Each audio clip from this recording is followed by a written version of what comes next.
Good morning, everybody. It's Mal with NFT Culture, and I am so honored and lucky to be joined this morning by the fabulous Tina Eisen. Tina, how are you? I'm good. How are you? Thank you so much for having me. No, definitely. Thank you for coming on. You came on with us a while back. You talked with Pio and I briefly about kind of where you were in your NFT journey, and I'd love kind of to if you could go into kind of that background, but we've got a lot to talk about. A lot has happened since you were on with us. A lot of moving parts, a lot of very large collectors that may have numbers in their names that have some of your collection or a lot of your collection, and then you getting. I mean, there's so much to go through. So, briefly, give us a little bit of the background. Who are you? How'd you get into NFTs? Sure. So my name is Tina. I'm a beauty photographer originally, I would say. So I've done beauty and portrait photography, anything commercial. So anything, if you go shopping for makeup, that kind of like point of sale imagery.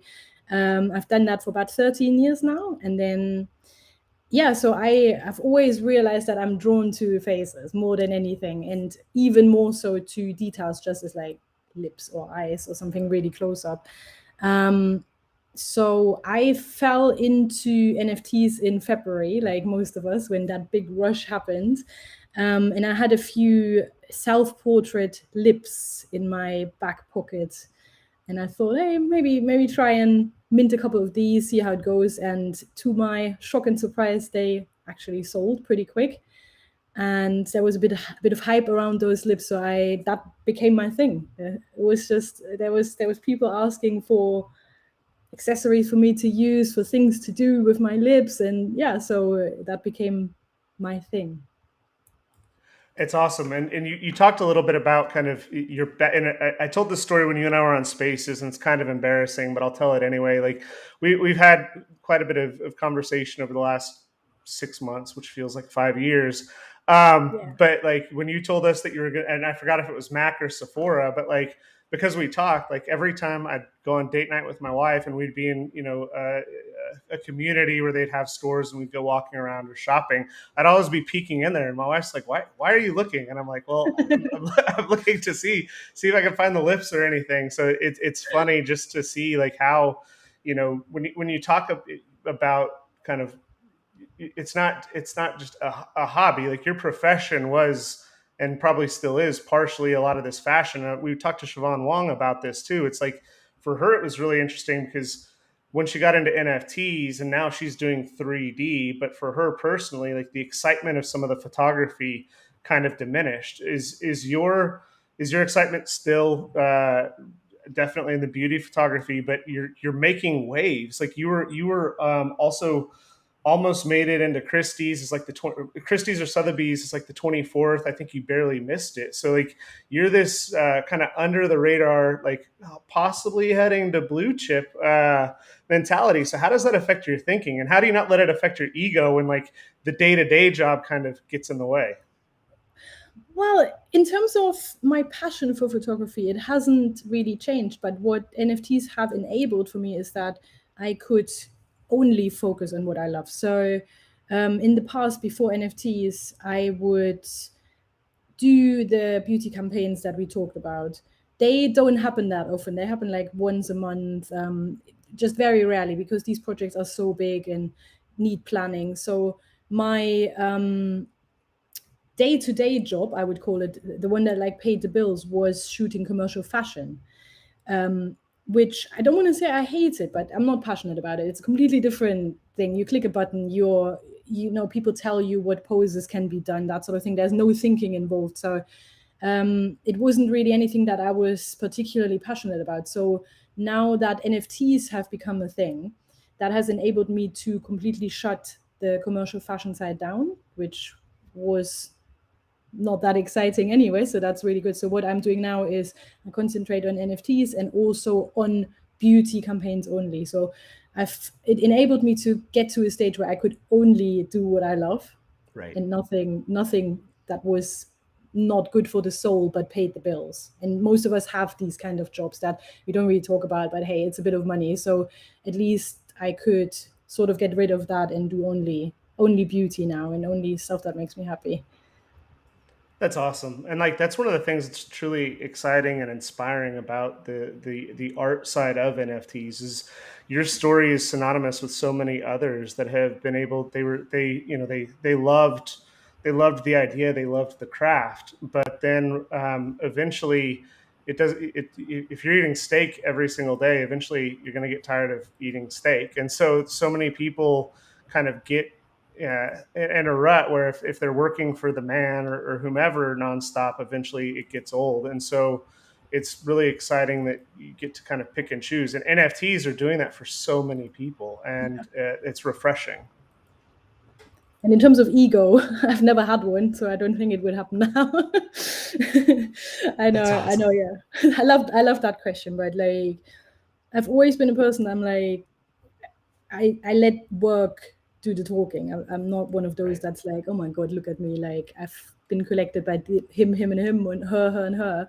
Even when you're in a little trailer bit, when you were like, oh, she's been collected by some big names, I'm like, oh my god, that's embarrassing. I don't. Yeah, it like self promotion is still something I need to work on, I guess.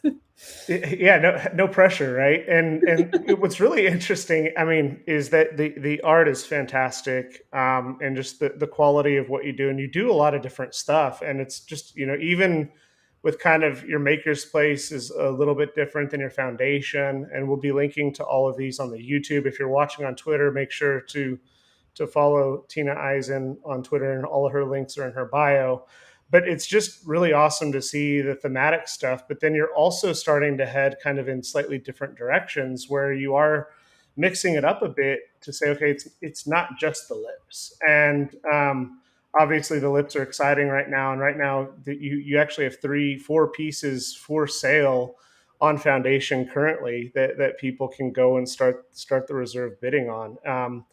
Which is really exciting. I love to see that artists don't just stick to one platform, and because you never know. Like I have my preferred platforms that I buy from, and I have platforms that I can't afford, like the one that you just got on, which we'll talk about in a moment. But it's interesting to see like both that you can be on different platforms and try different styles. So I guess what made you decide you were already on Maker's Place and Foundation was up and coming and ebbs and flows. So how do you decide between does this go on Maker's Place, does this go on Foundation, and ultimately do you put this on Super Rare now that you have just launched your Genesis there? I think so. The beginning was Foundation for me, and at the time it was the first thing I had heard of because just everyone was tweeting, "Does anyone have an invite?" So it seemed like the one to to get on. Right. Someone got me that invite, and so that's why I started there. And it was a bit of a almost like an experimental process where I put some things to test the waters, like what would sell. Like that picture you're almost next to it right now, that crypto queen picture was one of the first things I put up, and that was almost like me trying to find a style and see what people would prefer there, which is funny because that piece sold last week after 8 months, which was crazy. But yeah, this I found that Foundation was a bit of a almost like a starting point, like experimenting a little bit. And then I heard of Maker's Place, which was a lot more curated, and it seemed like the natural step up to be on a different platform with different collectors. And once I got accepted there, oh yeah, actually it was in relation to the collector that might have numbers in his name, the 888 pretty much. So he doesn't collect on Foundation or something like that, but he was urging me to get onto Maker's Place. He kindly helped me to speed up the process a little bit. So um, Awesome. so so then that was the next step, and I realized obviously the sort of like auction layout is a little bit different there, and I really enjoyed that. So Right. I put most of my time into that because you have the option to accept whenever you want, whereas on Foundation it's always 24 hours, and that is that. So so I spent more time on Maker's Place and stepped up my game a little bit. I started doing animations with the pictures and a little bit of movement, a little bit of music. So yeah, and then finally, I mean, I feel like it's the holy grail for artists to be accepted to super rare. And when I say that, I don't want to discourage anyone that isn't on any of those three platforms or is just starting out and struggling to get into those, because you can sell your work on any platform. You can sell it from OpenSea, which is completely open to anyone. It is completely down to your own marketing if you sell a piece. So I don't want to discourage anyone by saying like this was my personal holy grail to make it onto super rare, but yeah, I did. And now I'm there. Now you're there. No, and that's an important point that I think doesn't get enough. And people don't talk about it enough. I think you said a few different things that are really important for people to collect. You're established in the space. You have a myriad of collectors, and even some of your pieces didn't sell out immediately. And you said, you know, it took 8 months to sell out. And there's so many collectors out there that if it doesn't sell out immediately, they get discouraged or they get disheartened. And you know, Icky and Chris and the others talk a lot about like some of the issues that people have with supply and demand. They'll only put up one NFT, and if that NFT sells out, they'll put up another one. Where, you know, oftentimes, as long as it's thematically the same, why not put 5, 6, or 7 up there, and maybe not put them for sale, but have them minted? Because one of the things that's important for new collectors or even established collectors is before they want to buy someone's art, they want to trust them, right? And we talk a lot about this, but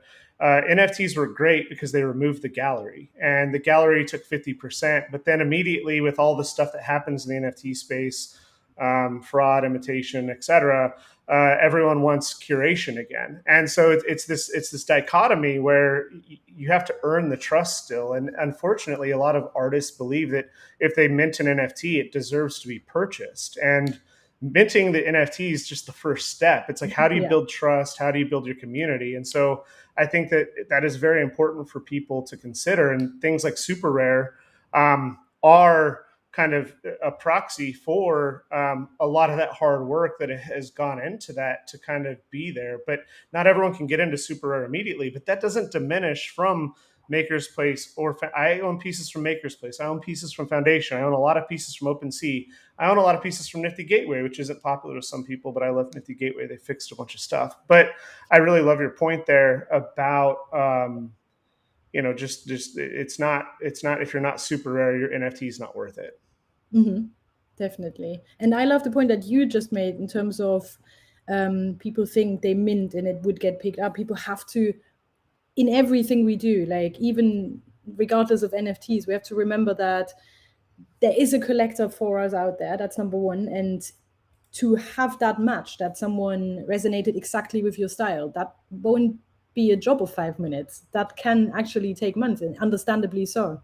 And a bit of patience and hard work is what it takes. If you don't sell out immediately within a couple of days, like you just have to stick to it. If one of the big collectors makes a sweep and buys a ton of things from whatever foundation and yours wasn't one of it, that doesn't mean that you're crap. And also, it doesn't mean that just because someone buys a lot of stuff, you are entitled to be one of those. It's still down to people's individual taste. And if this one particular person didn't resonate with you, the next one might. You just have to stay humble and patient. And that's hard for a lot of people. And so, you know, with that, you know, this is really interesting. The same week that you get on the premier curated marketplace experience, you also announce that you're going the other direction, and you're going Yes. to be launching in proper Tina form the Tina Eisen Kissmas collection on OpenSea, Yes. which is really, really, really awesome. So what I've always loved, so most of my pieces were one of ones, and then one day I put one out and I made it a 10 of 10. That was on Maker's Place. And I just love that there was a whole bunch of collectors that now went, okay, I can't afford a one of one, but I love that I now had the chance to own one of your pieces. And that sort of sentiment, I liked it, that not everything needs to be a one of one. And it's nice to open some pieces up to a wider audience. That was reason number one. Reason number two, I wanted to find a way to thank previous collectors. So I made this collection, which you're scrolling right now. So what you're seeing right now is the first 32 pieces of the collection that have been minted 2 days ago, and they were airdropped to all my previous collectors as a little surprise. And then when the collection is complete, there's going to be 222 added to it, which are going to be at a very full, like a collectible. And it's a good mix of my style, but also there's traits and rarity, just like a collectible you would be used to. And yeah, so there's elements of overlay. So it took me a hell of a lot of time, but it took me obviously less time than a one of one that I would put out on like Makerspace or Super Rare. But yeah, this is the one for the collector we've mentioned. But yeah, I just really found it exciting, that whole play with having different traits and rarity and accessories. And it seemed like something that couldn't be done in photography because obviously, like the projects that we're used to, that's all layering of flat files. And in order to make that work in photography, I would have to have my lips always in the exact same position, which is impossible. So when I decided on the project, I wasn't actually fully aware just how much effort this would be, aka shooting 8,000 pictures and retouching 254 of them, pretty much. So yeah, no sleep at the moment. And you have a time limit, right? Because you can't have Kissmas in January. So exactly. And when I realized that, so the first, it's quite hard to explain like how crazy this was. So for example, if you look at me now, like this would be a look. So I have plain skin, matte red lips would be the second sort of variation of it. So I would have to sit and shoot only plain skin with matte red lips and put all the accessories in over and over. And when I'm done with that, I rub it all off, put the next lip on until I'm done with all the plain skins. And then a few days later, I do the same thing again with golden skin. So if you think there's 6 different skin traits, 8 lips, there's lip toppers, like you just saw, there's little like glitter and little snowflakes and stuff. So it's theoretically over 800 mini looks and mini shoots that I had to do. And yeah, so that's why I said to you before this podcast, do I have to be on camera? Because my skin is actually screwed after this. It's like constantly rubbing makeup on and off. It was just, it's actually so bad at the moment. So it's taking its toll a little bit. I'm so sorry. It's fine. I actually brushed my hair for the first time in 3 days, thanks to you.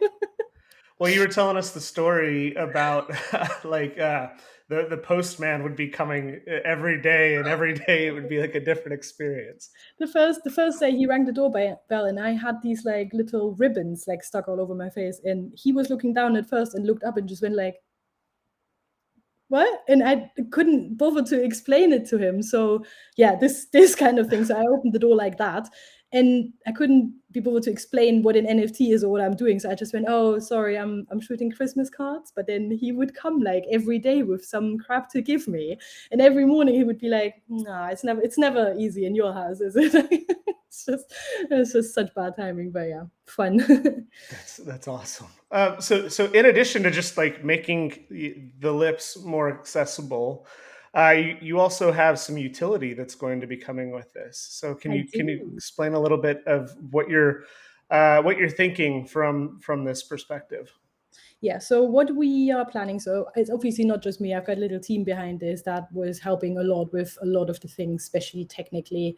So we were thinking that some of the utilities are quite focused for artists, for those who are collecting as well. So there will be access to educational material, because I have produced tutorials. I will make those accessible to people, to masterclasses that I run. There will be hardware giveaways as well, software giveaways, because I'm teaming up with a couple of the brands that I work with as a photographer. So that would be obviously useful for the artists amongst us. But then also, I was saying to you before we started filming, I'm accidentally known to throw a mean party. So I want to use that skill a little bit and do some real life experience as well, where people can meet up and network. And I don't want to become the budget version of Party Degenerates. But think like that, like just, like hire a nice little room somewhere in Vegas and all get together and have a couple of bevies, that sort of thing. Yeah. That's And awesome. obviously, access to, if this ever happens again, I want to collaborate with other drops as well and give early access to our holders and also to my ones if this happens again, if I ever catch up on sleep. That's awesome. Yeah, and that's really cool because it's when you think about your career and being able to be a successful photographer, and a lot of people don't realize like how difficult a lot of the photography actually is. And people think that if you just buy a camera, you're a great photographer. And we've had Noe on quite a few times, and Noe talks about he's been shooting for over 10 years, and he has a 10-year-old camera that he uses, and he's very, very successful. And so, and I've got a 6-month-old Sony, and that doesn't make me as good of a photographer as anyone. And so, being able to have that community where people who do share that passion with you can kind of come together is really, really awesome, because I think like that's the best way to it's like teaching to fish instead of giving the fish as well. And you get some really cool art on top of it, and hopefully a banging party sometime in 2022. Hopefully not this year, definitely. No, too late. Yeah, and that's it's really exciting. So when does this formally come out? Right, so the airdrop happened 2 days ago for the collectors. Now, stage 2 is going to be the pre-sale, for which almost all slots have filled now, and that's going to happen on the 6th of December, which is coming Monday. And then the actual public sale minting is going to start on the 15th, which is Wednesday. And it's going to happen on my website, which is tinaeisen.com. So we're just going to add an extra page there where you can connect your wallet and mint away. Oh, that's awesome. I thought it was all on OpenSea. You can mint directly from the Tina Eisen website. That's really awesome. That's really cool. And then it'll become, obviously, if you do other future drops. This is one of the things that really excites me, is that the artists now can also become their own marketplaces, where if you have, granted, there's contract stuff with Ethereum to figure out, but I think that when you talk about trust and you talk about like the fake projects that exist, well, if tinaeisen.com is real, you can then go there and mint directly. So that's really awesome, that people will be able to connect and mint directly from there. You're one of the first. Yeah. That is actually true. Like you said, like, obviously I don't want to, when I say like utility, this and that, let's not take away from that. I want to also just offer a piece of art to people that wouldn't benefit from any of the utilities that I just mentioned. But yeah, so that's, I want to make that obviously as well. And we've just been for those who like that like rarity aspect of it, which I love, like if I take part in any of the drops, I always want to know like where I stand in the rarity ranking. We have just been approved on one of the rarity sites as well, so that little exciting aspect is going to be there as well, so people can check like where they're sitting in the rarity scale. I'm already checking now the properties of the lips to see if I can find which properties are going to be more rare. That's awesome. It's hard to tell right now. I checked the other day because it's only referring to the current 32 right now. So because some of the, like the 888 tag is a 1 of 1, and that doesn't really show very rare right now because it's only 1 of 32. But once it's part of the 254, like that's gonna really change. Like most of the traits you can't even see yet, like because the tag was the one that I most gave to the collectors, and most of the accessories like mince pies and Christmas lights, they're not even there yet. No, that's so awesome. Yeah, I'm just looking through it, and yeah, of course, like if 888's 1 of 32, it's a lot different than 1 of 250 plus. Yeah, it's going to be interesting. Well, I really appreciate. Oh, one of your bees is in here. That's awesome. So you did take some of the stuff from your old work. Yeah. Yeah, that's a little bit of a nod.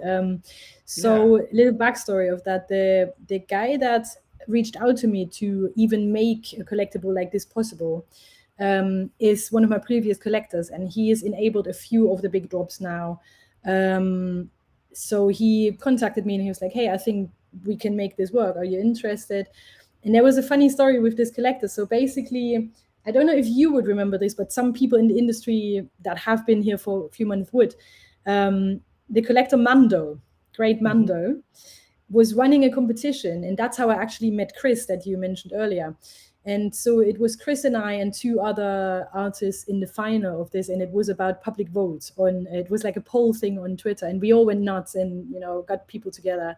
I didn't know that my piece had made it into the finals. And literally 10 minutes before the finalists got announced, I sold it. Oh no. So I sold it to my friend Louis. We're friends now. And then Mando announced this thing, and I just had sheer panic. And I couldn't find this Louis on Twitter. I managed to find him on Instagram. We immediately got on a call, and he was really, really cool. And he went, "I transfer it back to you. Don't worry about it." So he did, and we called Maker's Place to speed this up, and they went, "Oh no, sorry, it's because he paid in dollars, so this is going to take 72 hours."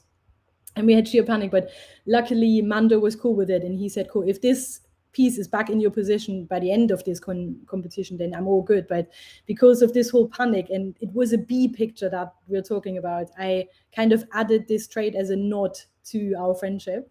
And That's awesome. it's actually his piece. So this was assigned to the collector that helps me run this collectible now. So That's it was really a nod cool. to our friendship. That is so awesome. I can't wait. And so the pre-sale is mostly done. If are there any spots left on the pre-sale, or is it completely out? We are keeping it very tight because the pre-sale spots are a tiny little bit cheaper, because I wanted to incentivize the community and people that were early supporters. So there's probably about 10 spots left now, because we're only opening up 25 to 30 of these to the public, and every previous collector gets one spot as well. So so a couple are left. Right. That's awesome. And then on the 15th, they can go to tinaeisen.com and went from there. And we'll be doing a spaces hopefully with you as we get closer to it Yes. with our new teammate Lauren, who has done a fantastic job with the team and helping us with the community and spaces. She's at Art Basel right now, and so we took the week off from spaces, but I can't wait for you to meet her as well. I'm excited. Awesome. Well, Tina, thank you so much. Do you have any final thoughts that you wanted to share? No, I think I've spoken about everything. It always seems like a lovely, friendly chat with you. Absolutely. I can't wait So for the thank next you. one. Me neither. Awesome. All right. Well, everyone, go to Tina Eisen's Twitter, go to her website, make sure you're following her, make sure you're following us, and get ready for the 15th, because this is going to be a lot different. This isn't 10,000 NFTs. There's going to be about 200 that'll be accessible. So take care, everybody. Have a good one. Bye.